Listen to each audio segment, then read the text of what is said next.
हिमालय की ऊंची पहाड़ियों के बीच बसा एक छोटा सा अनजान गांव था, समस्तीपुर। सर्दियों ने इस बार जैसे ठान लिया था कि यहाँ से जाने का नाम ही नहीं लेगी। बर्फीली हवाएं गलियों में सीटी बजाती घूमती और ठंड इतनी कड़क थी कि शाम ढलते ही पूरा गांव अपने अपने घरों में सिमट जाता। हर झोपड़ी के अंदर लकड़ियों की धीमी आंच जलती रहती और लोग कांपते हाथों को आग के पास फैलाकर खुद को किसी तरह गर्म रखने की कोशिश करते। लेकिन इस बार ठंड सिर्फ मौसम नहीं थी, मानो एक मुश्किल बनकर पूरे गांव पर उतर आई थी। गांव के किनारे एक टूटी सी झोपड़ी में एक परिवार रहता था, जिसकी गरीबी ठंड से भी ज्यादा चुभने वाली थी। फटे कपड़े, बुझती हुई आग और आंखों में पलते अधूरे सपने, बस यही उनकी जिंदगी की सच्चाई थी। दे रही है। ऊपर से जब भी बारिश होती है, छत से पानी टपकने लगता है, पूरा घर भीग जाता है। बस यही सोचकर डर लगता है कि कहीं माँ को ठंड न लग जाए। मुझे सब समझ में आता है। मेरा दिल भी नहीं मानता कि तुम लोग ऐसी तकलीफ में रहो, लेकिन हालात मेरे हाथ में नहीं हैं। ठंड बढ़ते ही फैक्ट्री बंद हो गई और काम मिलना भी मुश्किल हो गया है। फिर भी तुम हिम्मत मत हारो। जैसे ही कहीं काम मिला, सबसे पहले इस छत को ठीक करवाऊंगा। मैं वादा करता हूँ, अब और देर नहीं होगी। भगवान ने चाहा तो सब धीरे धीरे संभल जाएगा। ठंडी रातें जैसे हर रोज उनकी हिम्मत की परीक्षा ले रही थी। 2 दिन बाद आज उनके घर का चूल्हा जला था। जलती लकड़ियों से उठती हल्की सी आंच भी इस कड़ाके की ठंड के आगे बहुत छोटी लग रही थी। फिर भी वही उनके लिए सुकून का एकमात्र सहारा थी। मोहन एक गरीब मजदूर था। कभी वह पास की एक फैक्ट्री में काम करता था, लेकिन भीषण सर्दी बढ़ते ही फैक्ट्री बंद हो गई और उसके साथ ही उसकी रोजी रोटी भी छिन गई। अब वह बेरोजगार था, मगर हार मानना उसके बस की बात नहीं थी। जमा देने वाली ठंड और बर्फीली हवाओं के बीच भी वह किसी तरह इधर उधर छोटी मोटी मजदूरी ढूंढकर 2 वक्त का खाना जुटाने की कोशिश करता रहता। उस साल ठंड जैसे और भी ज्यादा बेरहम हो गई थी। रात होते ही हवाएं और तेज हो जाती और उनकी झोपड़ी की पतली दीवारें भी मानो ठंड से कांपने लगती, जैसे हर पल टूट जाने का डर हो। तभी एक दिन अचानक मौसम और बिगड़ गया। आसमान काले बादलों से घिर गया, तेज ठंडी हवा चलने लगी और पूरे गांव में अजीब सा सन्नाटा फैल गया। मोहन के मन में अनजानी बेचैनी उठने लगी। हे भगवान, ये मौसम अचानक इतना डरावना क्यों हो गया? ठंड तो पहले ही जान निकाल रही है, ऊपर से ये तेज हवाएं और काले बादल। दिल घबरा रहा है, कहीं कुछ बुरा न हो जाए। घर की हालत भी बहुत कमजोर है। अगर बारिश और बढ़ गई तो ये झोपड़ी कैसे टिकेगी? माँ और सुजाता को इस ठंड से कैसे बचाऊंगा? बस आज की रात किसी तरह शांति से कट जाए। प्रभु, बस इतना सहारा दे देना। जैसे यह सर्द रात किसी अनहोनी की शुरुआत होने वाली हो, तभी बारिश शुरू हो जाती है और मोहन भागते हुआ अपने घर आ जाता है। सुनिए, मैंने आपसे कई बार कहा था ना कि छत ठीक करवा लीजिए। देखिए अब हालत कितनी खराब हो गई है। बारिश का पानी अंदर तक आ रहा है। बहू, गुस्सा मत कर। बेटा भी क्या करे, हालात ही ऐसे रहे हैं। मेहनत करता है, फिर भी किस्मत साथ नहीं दे रही। तुम सही कहती हो, गलती मेरी ही है। मुझे पहले ही छत ठीक करवा देनी चाहिए थी। हर रोज यही सोचता रहा कि आज नहीं तो कल काम मिल जाएगा, फिर सब ठीक कर दूंगा। लेकिन वक्त निकलता गया और मैं कुछ कर नहीं पाया। अब भरोसा रखो, जैसे ही ये मौसम थोड़ा थमेगा, मैं किसी भी हाल में घर की मरम्मत करवाऊंगा। इस बार मैं अपनी जिम्मेदारी से पीछे नहीं हटूंगा। अभी आप दोनों पास रहिए, हिम्मत मत हारिए। हम इस मुसीबत से भी निकल जाएंगे। ठंड और बढ़ती जा रही है। मैं जानती हूँ आपकी मजबूरी है, लेकिन काम बार बार टलता गया।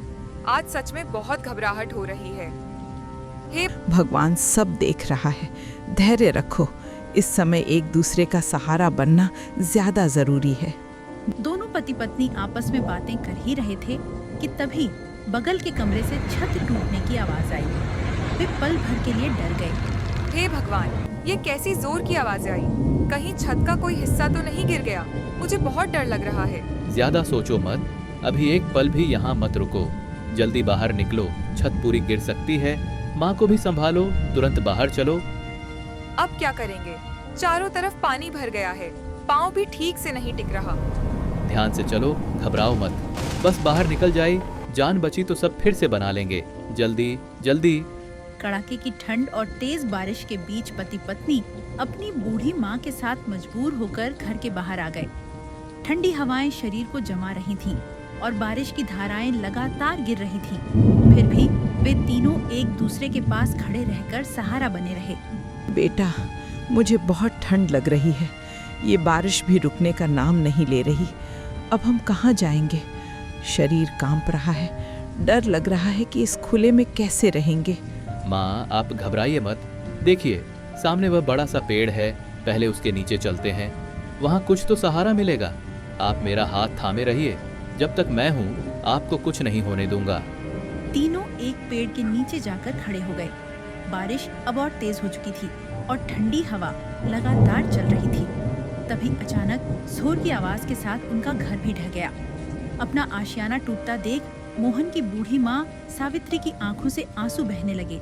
सब लोग बहुत दुखी थे। हे भगवान, मेरा घर उजड़ गया। सारी उम्र की कमाई एक पल में मिट्टी हो गई। अब इस बुढ़ापे में कहाँ जाऊंगी? इतनी ठंड और बारिश में हमारा क्या होगा? भगवान, मेरे बच्चों की रक्षा करना। माँ, अब यहाँ रुकना ठीक नहीं है। हमें किसी और जगह का सहारा ढूंढना होगा। जब तक ठंड और हालात ठीक नहीं होते, रहने का कोई दूसरा इंतजाम करना पड़ेगा। बेटा, इतनी कड़कड़ाती ठंड में हम कहाँ जाएंगे? शरीर में ताकत नहीं बची है। मन भी बहुत डर रहा है। बस भगवान पर ही भरोसा है कि कोई रास्ता दिखा दे। आप चिंता मत कीजिए, मैं कुछ ना कुछ जरूर करूँगा।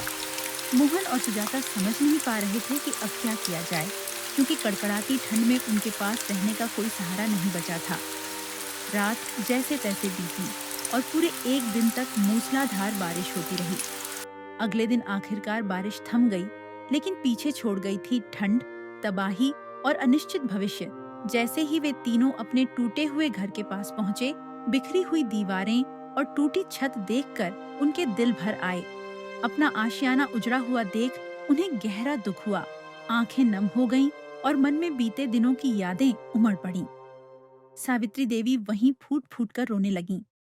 हाय राम, मेरा घर, मेरा सहारा सब उजड़ गया। इसी घर में मैंने अपने बच्चों को पाल पोस कर बड़ा किया। इसी छत के नीचे हंसी खुशी और दुख दोनों देखे। यह देखकर मोहन का दिल भर आया। वह अपनी माँ के पास गया, उन्हें संभालते हुए चुप कराने लगा और हिम्मत भरे स्वर में बोला, माँ, आप ऐसे मत रोइए। मुझे पता है यह घर आपके लिए कितना कीमती था और पिताजी की कितनी यादें इससे जुड़ी हैं। लेकिन विश्वास रखिए, यह घर टूट गया है, हम नहीं। जब तक आप हमारे साथ हैं, तब तक हम फिर से सब बना लेंगे। बेटा, ये घर तुम्हारे पिताजी ने कितनी मेहनत से बनाया था। दिन रात काम करके एक एक ईंट जोड़कर उन्होंने ये आशियाना खड़ा किया था। आज उनकी यादों का ये निशान भी मिट्टी में मिल गया। अब इस बुढ़ापे में मेरे पास बचा ही क्या है? न वो घर रहा, न वही दिन। भगवान, इतनी बड़ी परीक्षा क्यों ली तुमने? बस मेरे बच्चों को सुरक्षित रखना, उन्हें कभी अकेला मत छोड़ना। मैं मेहनत करूंगा, दोबारा एक एक ईंट जोड़ूंगा और आपके लिए इससे भी अच्छा घर बनाऊंगा। बस आप हिम्मत रखिए माँ। मोहन अपनी पत्नी और अपनी बूढ़ी माँ को साथ लेकर वहाँ से आगे बढ़ गया। टूटे हुए घर को पीछे छोड़ते हुए वे काफी दूर निकल आए। तेज बारिश के बाद ठंड और भी ज्यादा बढ़ चुकी थी। शाम धीरे धीरे ढल रही थी, लेकिन सिर छुपाने की जगह की तलाश में तीनों अब भी थके कदमों से चलते जा रहे थे। सुनिए, अब मुझसे चला भी नहीं जा रहा। पैरों में जैसे जान ही नहीं बची। ठंड भी बहुत लग रही है। बेटा, ये बुढ़ापा भी बोझ बन गया है। शरीर थक गया है। लगता है अब एक कदम भी नहीं उठेगा। आप दोनों चिंता मत कीजिए, थोड़ी देर यहीं रुक जाइए। मैं पास ही से कुछ लकड़ियां इकट्ठा करके ले आता हूँ। आग जला लेंगे तो ठंड से थोड़ी राहत मिल जाएगी। आप अकेले मत जाइए। बाहर अंधेरा भी होने लगा है और मौसम भी ठीक नहीं लग रहा। डरो मत, मैं यहीं आसपास रहूंगा। आप माँ के पास बैठिए, मैं जल्दी लौट आऊंगा। भगवान तुम्हें सलामत रखे बेटा, तू ही तो हमारा सहारा है। मोहन ठंड से बचने के लिए आग जलाने के इरादे से सूखी लकड़ियां इकट्ठा करने लगा। तभी उसकी नजर सामने पड़ी एक छोटी सी झोपड़ी पर गई। उम्मीद की एक किरण देखकर वह तुरंत अपनी माँ के पास आया और उत्साहित स्वर में बोला कि माँ, माँ, सामने एक छोटी सी झोपड़ी दिख रही है। लगता है वहां कोई रहता होगा। अगर भगवान ने चाहा तो आज की रात वहीं शरण मिल जाएगी। चलिए पहले वहीं चलते हैं, शायद ठंड और बारिश से कुछ राहत मिल जाए। घर के बाहर पहुंचकर मोहन ने हल्की सी आवाज लगाई। कौन है अंदर? बाबा, अगर कोई है तो दरवाजा खोल दीजिए। बाहर बहुत ठंड और तेज बारिश है। मेरी माँ और पत्नी साथ हैं। आज की रात कहीं ठहरने की जगह नहीं मिल रही। कृपा करके थोड़ा सहारा दे दीजिए। अब कौन है बाहर? इस ठंड और बारिश में कौन आया है इतनी शाम को? झोपड़ी के भीतर से एक बूढ़ी अम्मा धीरे धीरे बाहर निकलकर देखने लगी। सामने खड़े तीनों लोगों को देखकर वे पल भर के लिए ठिठक गईं। उनके सामने एक पति पत्नी और उनके साथ एक बूढ़ी औरत ठंड से कांपते हुए खड़ी थी। तीनों के चेहरों पर थकान, डर और बेबसी साफ झलक रही थी। अरे राम राम, इस कड़ाके की ठंड में तुम लोग बाहर कैसे खड़े हो? जल्दी अंदर आ जाओ बेटा। ऐसे मौसम में बाहर रहना ठीक नहीं होता। पहले आग के पास बैठो, थोड़ा बदन गर्म हो जाएगा, फिर आराम से बात करेंगे। वे तीनों झोपड़ी के भीतर आ गए और जलती आग के पास बैठ गए। आग की हल्की सी गर्माहट से उनके जमे हुए शरीर को थोड़ा सुकून मिला। थोड़ी देर बाद अम्मा ने उन्हें गौर से देखा और धीमी आवाज में पूछा कि वे कौन हैं और इस कड़कड़ाती ठंड में यहाँ तक कैसे पहुँच गए। बेटा, तुम लोग कौन हो? इस ठंड और बारिश में यहाँ तक कैसे पहुँच गए?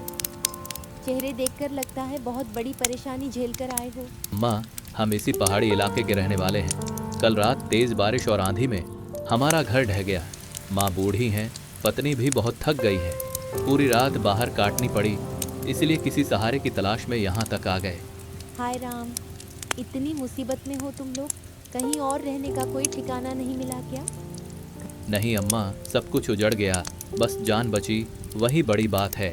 आज की रात किसी तरह कट जाए, यही सोचकर हिम्मत जुटाकर आपके दरवाजे तक आए। घबराओ मत, भगवान पर भरोसा रखो।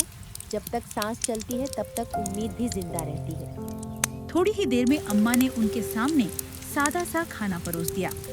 भूखे पेट में खाना जाते ही जैसे उनके अंदर थोड़ी ताकत लौट आई। खाना खाने के बाद रात और गहरी हो चुकी थी। दिन भर की थकान से तीनों की आंखें बोझिल हो गईं। कड़कड़ाती ठंड के बावजूद उस छोटी सी झोपड़ी में मिली गर्माहट और अपनापन उन्हें सुकून दे गया और वे वहीं सो गए। लेकिन उस रात की ठंड कुछ ज्यादा ही बेरहम थी। बूढ़ी अम्मा उसे सह नहीं पाईं। सुबह जब मोहन की आंख खुली तो उसने देखा कि अम्मा का पूरा शरीर ठंड से अकड़ चुका था, मानो उन पर बर्फ जम गई हो। वे हमेशा के लिए खामोश हो चुकी थीं। ये दर्दनाक दृश्य देखकर सबका दिल दहल गया और झोपड़ी में गहरा सन्नाटा छा गया। सुनिए, अम्मा तो पहले ही हमें छोड़कर चली गईं और अब ये झोपड़ी भी बहुत जर्जर हो चुकी है। अगर मौसम फिर से बिगड़ गया तो शायद ये घर भी टिक ना पाए। फिर हम कहाँ जाएंगे? यह सोचकर ही दिल कांप उठता है। बहू ठीक कह रही है बेटा, ये ठंड और बरसात किसी को नहीं बख्शती।